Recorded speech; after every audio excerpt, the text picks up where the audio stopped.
This is Delta Sierra Juliet. Is there any known traffic below 5,000? Delta Sierra Juliet, no known traffic. Seems to be a large aircraft below 5,000. What type of aircraft is it? It is bright. Seems to me like landing lights. The aircraft has just passed over me at least 1,000 feet above. It seems to me that he's playing some sort of game. He's flying over me 2-3 times at speeds I could not identify. As it's flying past, it's a long shape. Cannot identify more that it has such speed. It seems like it's stationary. What I'm doing right now is orbiting, and the thing is just orbiting on top of me also. It's got a green light and sort of metallic-like. It's all shiny on the outside. The engine is rough idling. I've got it set at 23, 24, and the thing is coughing. My intentions are to go to King Island, Melbourne. That strange aircraft is hovering on top of me again. It is hovering, and it is not an aircraft.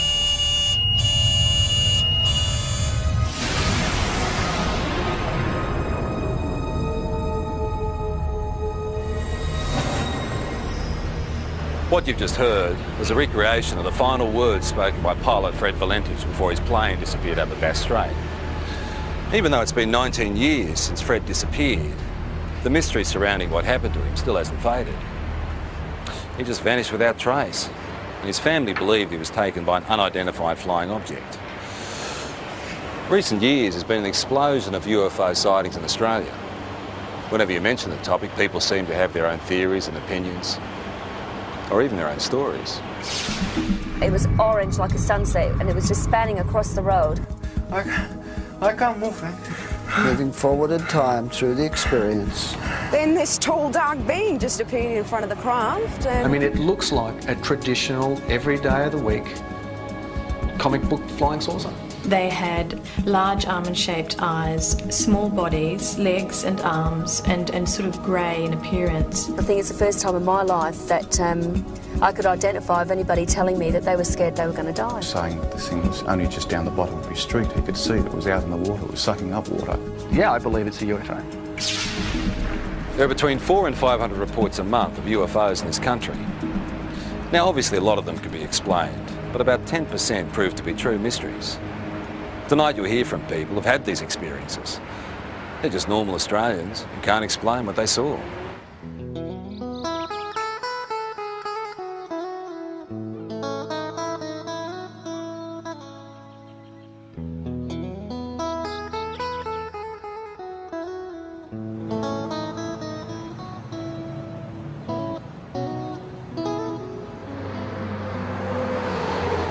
I was travelling from Sydney in a northerly direction toward Gosford along this particular road here, the Pacific Highway, and it was quiet. There wasn't a lot of traffic. It was early Christmas morning, and I was just gazing out of the front window of the car, and I saw approximately half a kilometre away a bright silver metallic object crossing from south to north.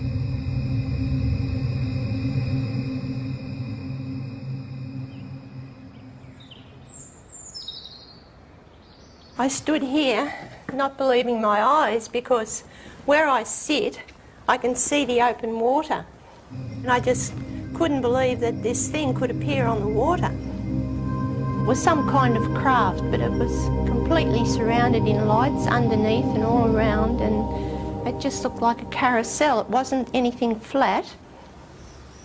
Around holiday time, the local police know they'll be busy. But on this New Year's Eve, the calls weren't what they expected.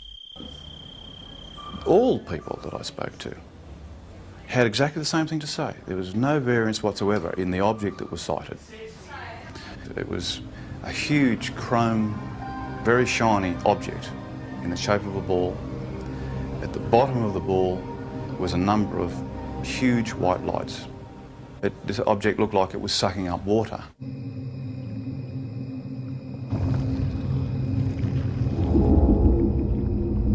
Some calls were quite frightful in their voice. You could actually hear the fear, and in the background especially, the fear of people and of course animals and things at the time that were experiencing this phenomena.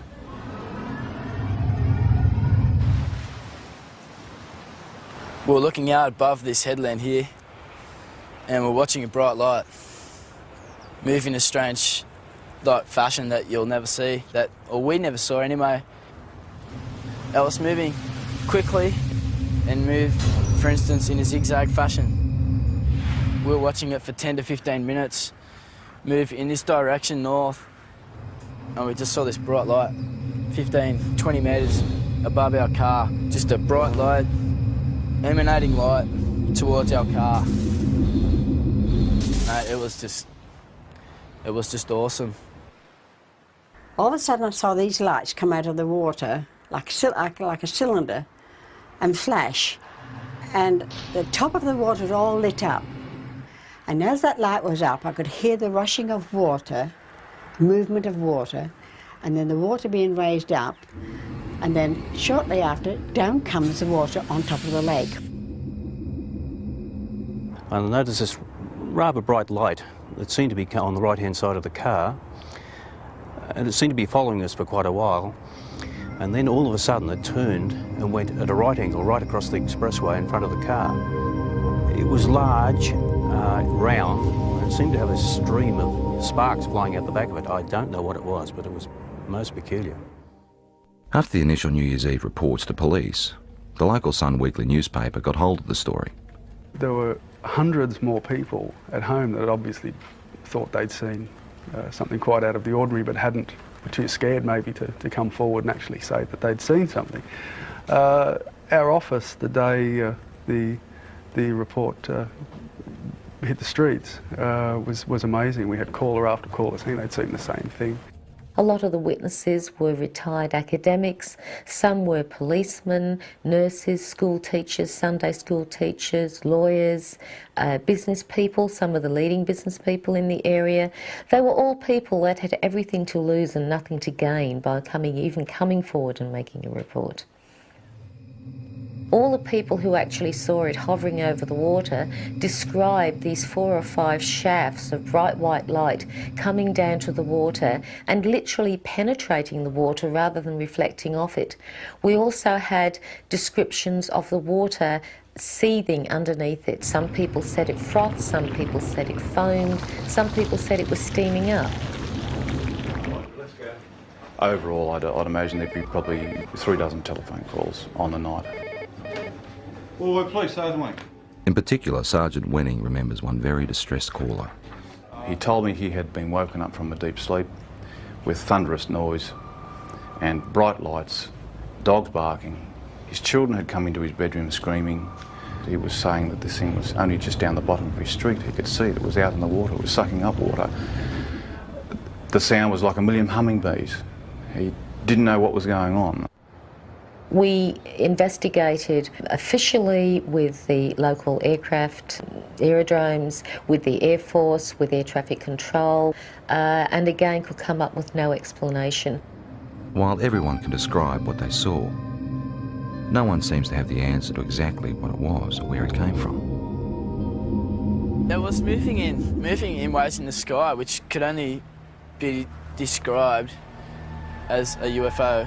When you see something like this, there's a sure knowledge that you're looking at something that is beyond your experience. I'm not young, and people might think, oh, you're a bit strange, seeing things and had imagination. No, I've got imagination, but not like that. Not when I see something that I see. I know I saw it.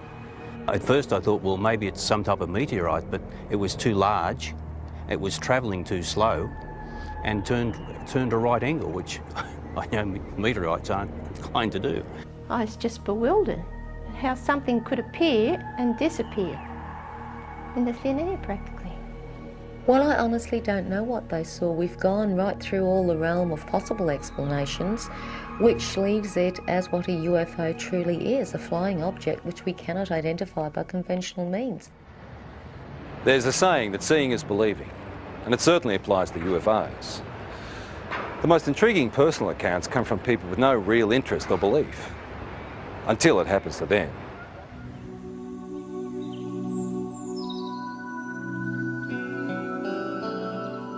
Before this happened to me, I can be honest, I could say that I was in that category of being naive. I didn't believe it. I didn't really believe it, because I had to see, it's like I would have to see it with my own eyes. Grace's experience starts in the early hours of the morning travelling home with 3 girlfriends. Victoria, who can't be identified, was one of the women in the back seat.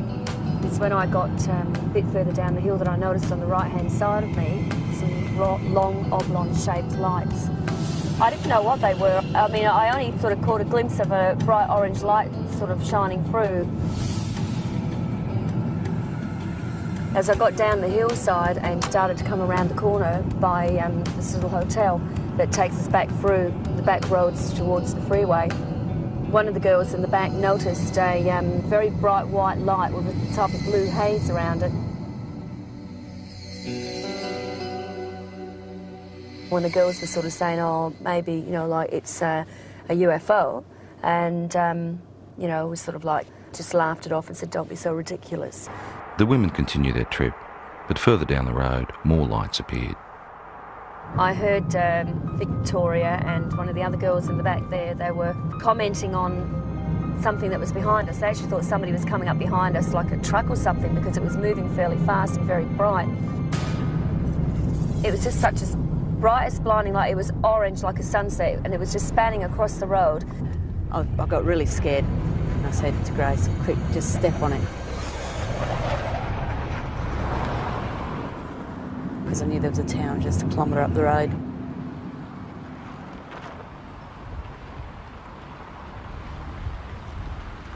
As we got closer into the middle of this car parking area and looked up, we could see this ship.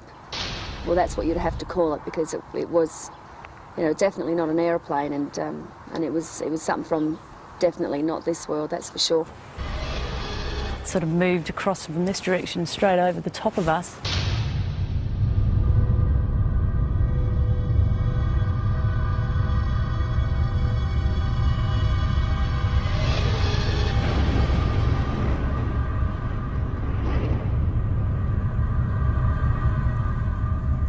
Sort of disappeared into a gully where we lost sight of it.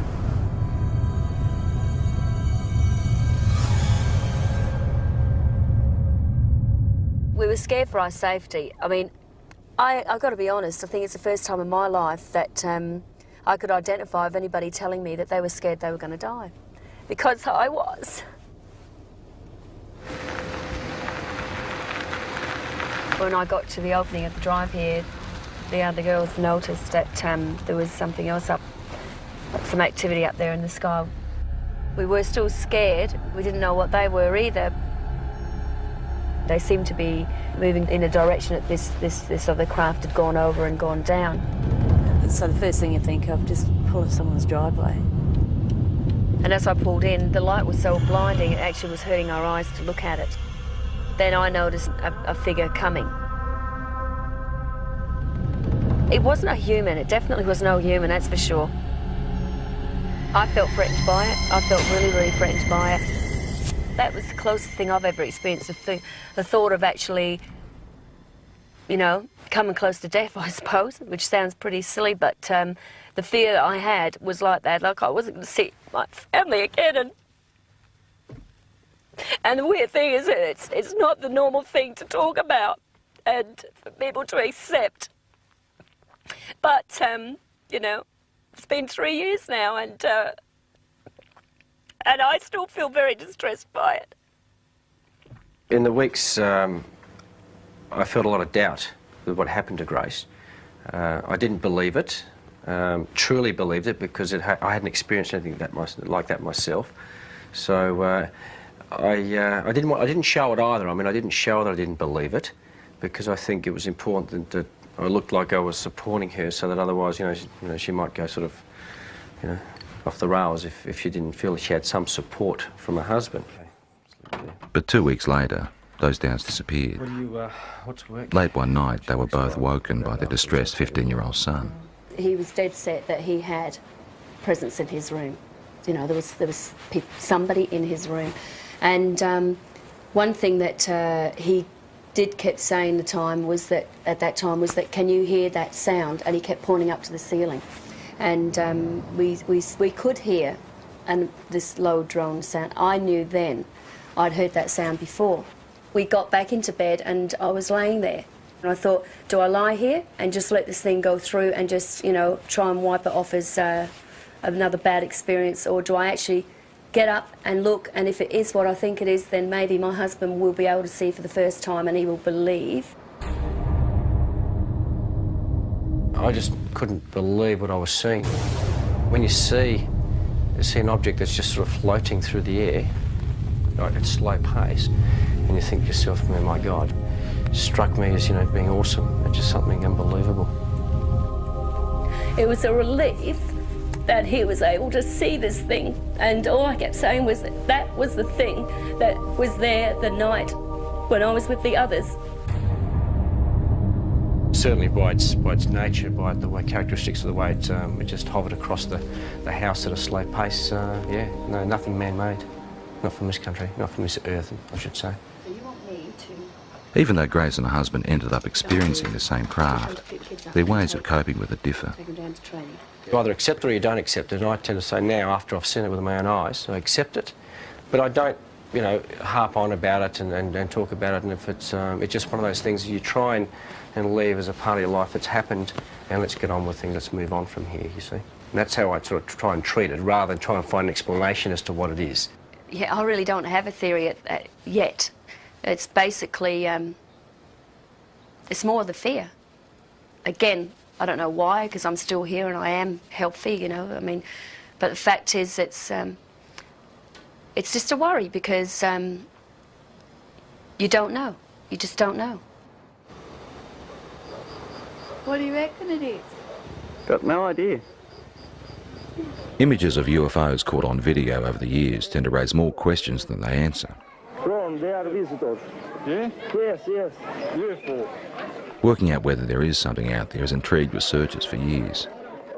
And there's no doubt that there is a physical dimension to this UFO phenomenon, and it appears to involve some form of technology, and many cases certainly suggest that we're dealing with an exotic technology that might be something certainly foreign to our environment. When a Melbourne photographer saw images like these, he was interested enough to go on standby to try and capture on film whatever was buzzing the sky over Narre Warren in June 1996. I got the phone call and I was told that the lights were spinning across the tree line over the homes.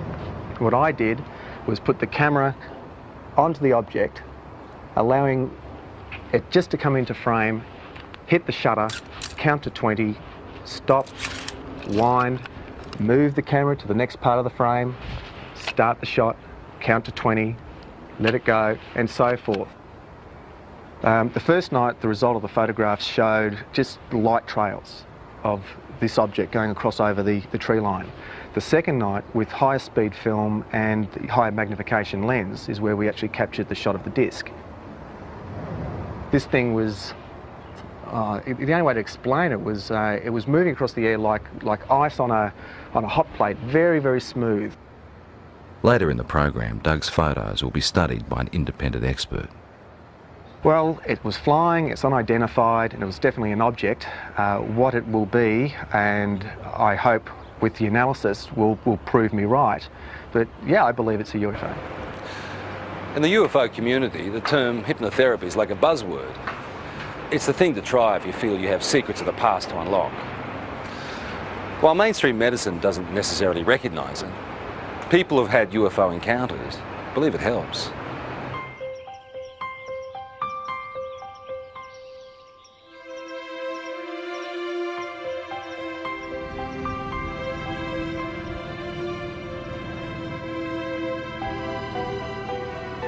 Victor Pufulescu believes he started having alien encounters as a teenager back in his native Romania.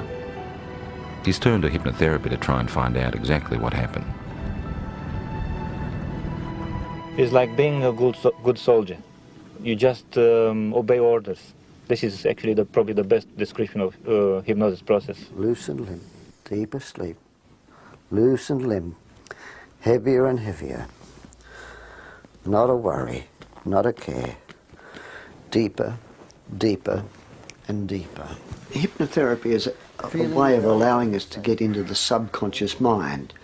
The intellectual mind tends to want to control and criticise everything. It's the censor of stuff it doesn't even know about that was in there before we were 3 years old. So by sort of relaxing and sliding across the conscious mind, if you like, we can sort of delve into the unconscious, or to allow what's in the unconscious to find its way out. Oh, I can't move, Frank. Uh-huh. The pressure is increasing. I can't move. The chest, my arms, my legs. There's a thing about hypnotherapy that very often the subject will want to please the hypnotist. So you have to look at that. But the thing is that you can see that when a person is reliving an experience, that it's pretty easy to see whether that's faked or not. Moving forward in time. My legs. Moving forward My in feet. time. Moving forward in time through the experience. The pain is inside of my elbow. Thanks. Who are you saying thanks to? Them. Can you ask them what they're doing? No. It's a test. That's a test. I just know it's a test. They keep me telling be calm. They're telling you to be calm. Yeah. Very often the people are quite disturbed about dreams they're having or things they've imagined happen to them. And they often come out of this saying, I'm pleased I'm not crazy, or I'm not mad, or I'm not imagining this. It does give you some answers, but also creates thousands more. And this is probably the trickiest part. I'm never happy with the answer which I'm getting, and I want more and more and more.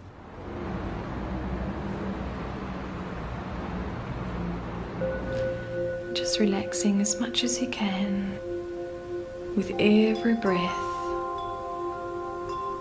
Just feeling a sense of calm.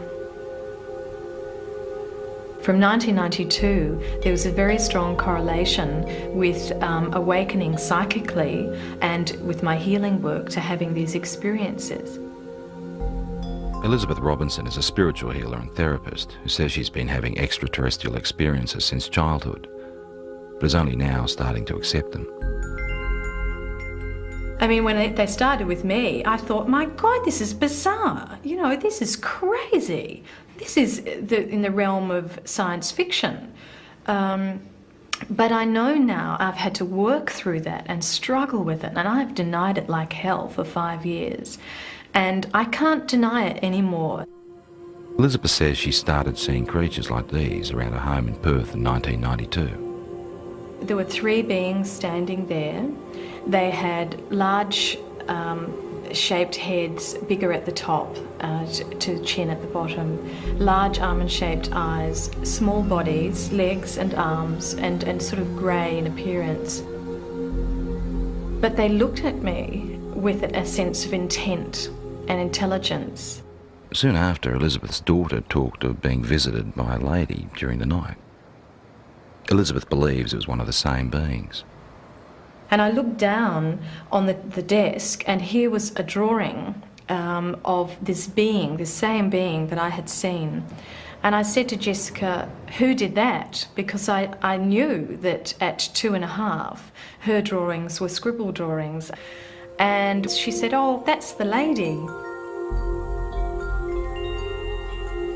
I tried to rationalise it, but I knew that I wasn't imagining this stuff. You know, there was something in me that told me that there was more to these experiences. They're looking at me again. Elizabeth then turned to hypnotherapy to try and uncover what she couldn't understand. This session was recorded last year with visiting American UFO researcher John Carpenter. I don't want to give the baby up. What seems to have come up in hypnosis is that I've had children taken from me, babies taken from me that are growing up on crafts. And this is just absolutely bizarre, you know, talking about this. I mean, you talk about this, but, you know, at first you struggle with it. I mean, you can't fully comprehend this, but what I could comprehend was the emotion around it.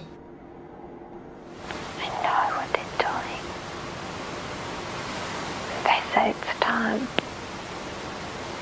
they tell me with their mind. The emotions are so real, they're raw, the grief is there, the terror is something like I've never felt before. They're just doing what they're doing. What are they doing? They're getting the equipment ready. Part of the reason why they're involved here on Earth is to help us awaken, but there seems to be some sort of reciprocal type of arrangement whereby, they're coming to Earth and they're creating a new race of beings, or creating some sort of hybrid race of beings. I used to think, okay, I'm dreaming, until I used to be able to get up, go to the bathroom, make a cup of tea, come back, sit down, they'd still be waiting for me. And I think, oh. Elizabeth and colleague Mary Rodwell now run a support group in Perth for people who've had alien experiences. And this is what I mean, my business is emotional trauma. That's why I'm here. And I won't deal with fantasy. I can't deal with fantasy. So it's about emotional trauma. These people are stressed quite desperately with fear and anxiety about a lot of things that they only have a vague idea often about, but often is because they've remembered being taken. I went 3 months with barely any sleep. If you remember, I told you about 11 or 12 weeks, barely any sleep. Most of them just want to live an ordinary life. They don't want this to happen. So for them to have the chance to at least talk about it and release all the anxiety and fear around that as much as they can around talking about it, it seems that through that there is real healing. For me, I became very frightened that I would be labelled crazy or, hallucinate, whatever it was, and that I couldn't have somebody to relate this experience to that would honour my experience. Have either Elizabeth has always kept journals about her experiences, which she is now using to write a book. I saw a grey being appear, white-grey colour. In the dream, I was searching for my son, even though the child dream of trying to run away from several grey beings, but as fast as I ran or wherever I really don't expect someone to be able to say, absolutely, this is real, because, you always doubt yourself, but you know that it's real, and you have to come to some point and stop denying it, and that's what I'm starting to do. Sorting out the facts surrounding UFOs can be tough, unless of course there's something that science can put to the test.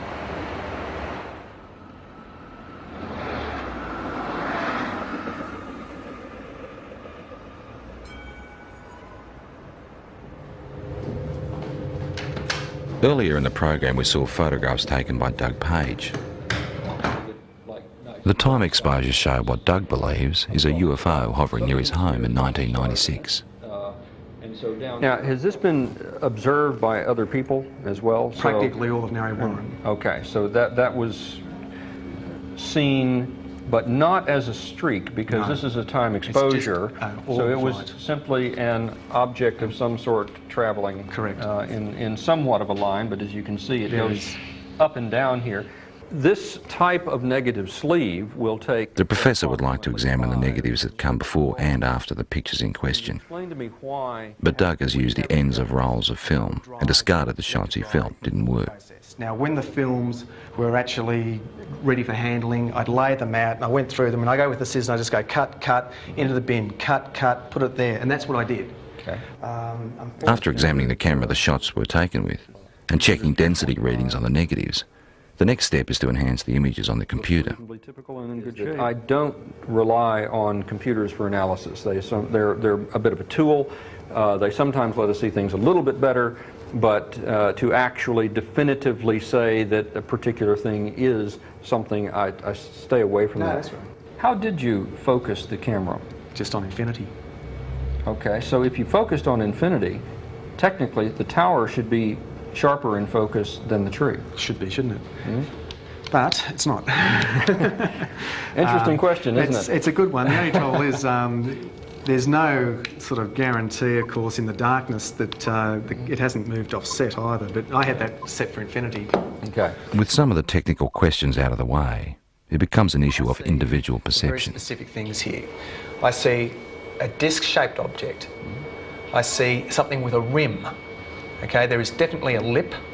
There are what appears to be lights. There's big, there's another small one in between, another one. So we've got something that is geometrically laid out. You can see a texture, and you can see definitely on the dark side of it something. So something's in shadow. I mean, it looks like a traditional, every day of the week, comic book flying saucer. My first impression of this when I saw it, again, was a trumpet, a circular object here that we have a bell shape that comes out like so. This is unexplained optical either artifact, phenomena, or reality, or could be an object, but it is totally undefinable. And of technical concern is the fact that the start of the time exposure is more in focus than the end shape. Does it make any sense to you that if this was moving and it's decelerating, would that have a bearing on the shape of the line? If it was slowing? Because no, it shouldn't. It should be exactly the same sharpness. Despite question marks over issues like that, the professor is able to reach some conclusions. I don't believe that it's been faked. I think it is probably something that was traveling through the air. What it would be, I wouldn't know, and there's no indication from the photographs that would give me any clue. There are points there that I haven't considered, such as the object, could well be a phenomenon that that I've never heard of. So I mean, we've got to keep an open mind.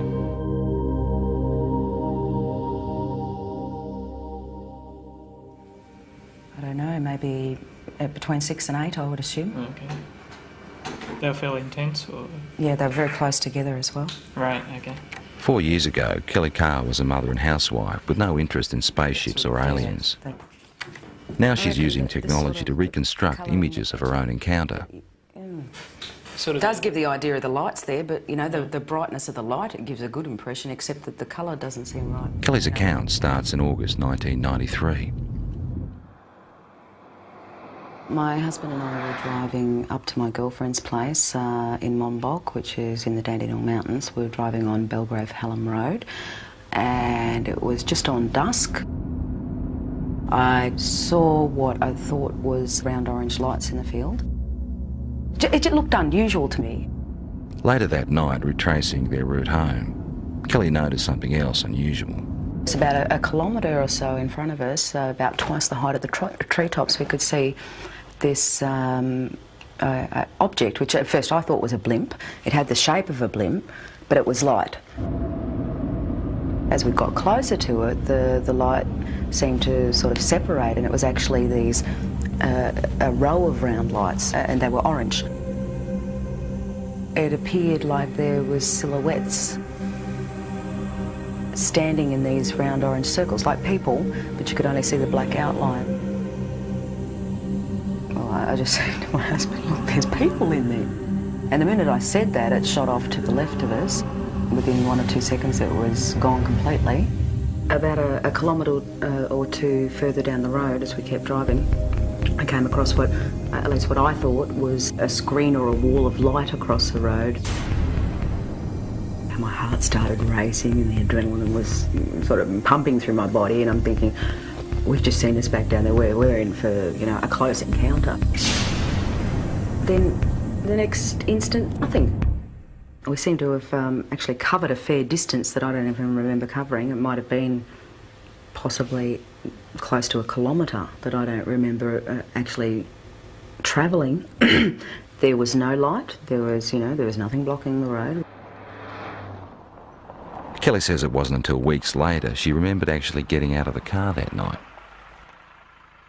And I saw that there was another car that had pulled up 100 metres down the road. Then I walked around the front of the car to where my husband was standing on the other side, and we started walking across the road together. As we were walking across the road, I looked down and I saw that the other people were getting out the car and starting to walk as well. So I was quite happy that there was other people there who were seeing the same thing that we were. And we walked up along here to where the fence is. Right out in front of us is this huge craft. I was totally awestruck, it was science fiction coming to life. There wasn't any fear then, it was just all total awe. We stood here, I guess side by side, my husband and I, for about 30 to 45 seconds. Then this tall, dark being just appeared in front of the craft, and he was followed by about another 7 or 8 that appeared straight behind him. I felt this energy go through me. It's like nothing I've ever experienced before in my life. It was like some sort of low-level frequency that came in waves, but it was so dense that I could actually physically feel it going through my body. And that feeling absolutely terrified me. It was like, I can't even explain the horror that I felt just feeling this. And I began screaming. The minute I did, the eyes on these things lit up and they came charging across the field. Halfway across, they split up into 2 groups. Some headed off down there and the rest came directly towards us. I felt this blow to my stomach, and the next thing you know, I'm back here somewhere on the grass. It literally lifted me off of my feet. And I thought I was going to die. I thought if I don't get up now, I'm going to pass out and I'm going to die. I'm not going to come back to consciousness, you know. So I pulled myself up into a sitting position, and when I sat up, I couldn't see anything, and it was like there was just black in front of my eyes. I want you to try stretching it down a little bit as well. Kelly is not the only one who saw these images that night. For the first time ever, independent witnesses have given the same account of a close encounter. Even though Kelly has never met Jane, Glenda and Bill from the other car she saw, she has seen the sketches they drew for UFO researchers. They've drawn the same circles of light around the top of the craft with these blue lines coming down, ending in a semicircle on the ground. They've actually also drawn a tripod underneath, which was something I didn't see that night. It becomes very clear then that we were all looking at the same thing and that it wasn't your average saucer-shaped craft. And basically, the second party were able to draw sketches of the beings very similar to the ones that I had, and they're not your usual little grey things that are, you know, media propaganda. I found a small red-coloured equilateral triangle underneath my navel, which I guess in reality provoked only a minor curiosity at the time. It was oddly geometric, and I did wonder, you know, how something like that could get on me that looked like a burn without me feeling it. At UFO conferences, where Kelly is now a keynote speaker, she adds strength to her own story by showing photographs of physical marks left on one of the other women. We're all left with triangular marks under our navels, but the ones that were marks that were actually photographed, the first one came from Glenda, which is it's a series of 3 small red dots along the inner thigh, and both Jane and Glenda were marked with these dots. I wasn't. Glenda had a ligature mark around her ankle, which is quite severe bruising. It looked like she'd been strapped down to something. UFO researchers have also reported finding physical traces of the site where all witnesses said the encounter happened, particularly in relation to where the craft landed. Inside that semicircle was actually a triangular formation of 3 points spaced 6 metres apart, which correspond with the tripod that was drawn underneath the girl's craft. To this day, Kelly still doesn't know exactly what happened to her that night. Tried a little bit. Her most vivid memory is the fear that she felt. That's very good. It's finally come out to what I'm looking for. And I think a lot of people, you know, might have experienced the fear in a nightmare where you're being chased or something like that, and it's a terror that you feel that, you know, sometimes can wake you up or whatever, but it's absolutely horrifying when you're dreaming it. And that's exactly what I was feeling while I was totally awake. That sort of terror, actually having to feel it while you're conscious and physically awake and feel it as a reality, is like a living nightmare, like a nightmare had come to life.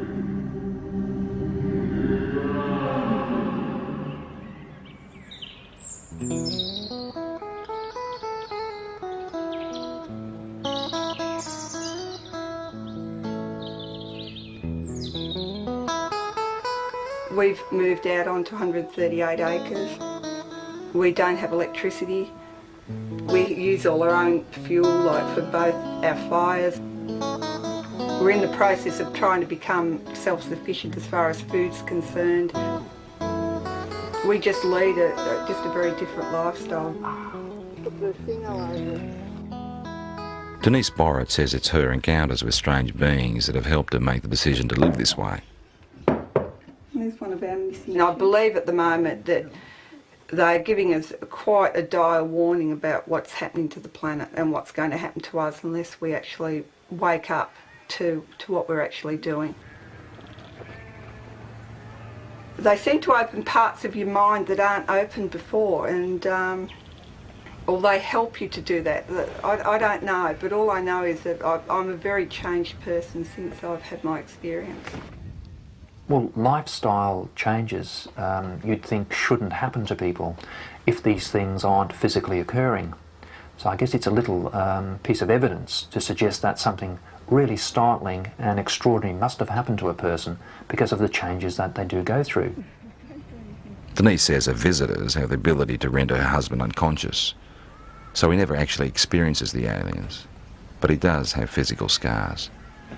Well, I know I've got a lot of scars on my body, and I know basically where they all came from, but this one, in that particular place, I've got no idea. I just woke up one morning and I happened to comment to Denise, I've got this funny little mark on my arm, and she had a look and she had one in exactly the same place because she said she could remember it happening. And I can actually remember them cutting it. I can remember it was like a little spatula or whatever. But again, there was no pain or anything, and the next day mine had completely healed up, whereas Les's had actually scarred. And I thought, well, they're in identical spots and they're identical size, so obviously something was going on. People who've had multiple abduction experiences very often get very concerned about the environment. They get very concerned about healthy lifestyles. They get very interested in the possibility of life elsewhere. They get very interested in promoting the message that there's something actually going on.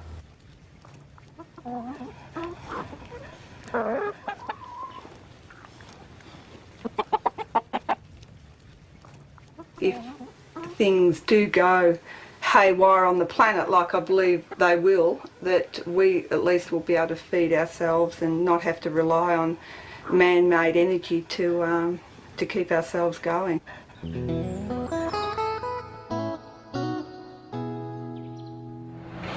It's pretty obvious that the people that had these experiences are convinced there's more to what's out there than most of us realise. They're also the first to admit that their stories could be hard to accept. All they want us to do is be prepared to listen. I suppose people got to make their own minds up, but we can honestly say that what happened, happened, and there's no doubt about that. Perhaps they're extraterrestrial, we don't know. Perhaps it's military experimentation. Perhaps there's new things in this earth that we don't know about. I don't know what they are. I know what happened to me, but I don't know anything about them. I'd have to say that the evidence seems to be fairly compelling, that we seem to have some sort of alien life form just in what it is. You've got to keep an open mind. And since I've accepted it, I think I've really started to see it's not really bad. There's a lot of good in what they're actually doing. And it's like they're saying to us, you know, human beings can do so much more. We have these wonderful capacities to heal and to heal each other and to understand ourselves so much more. And we're not yet.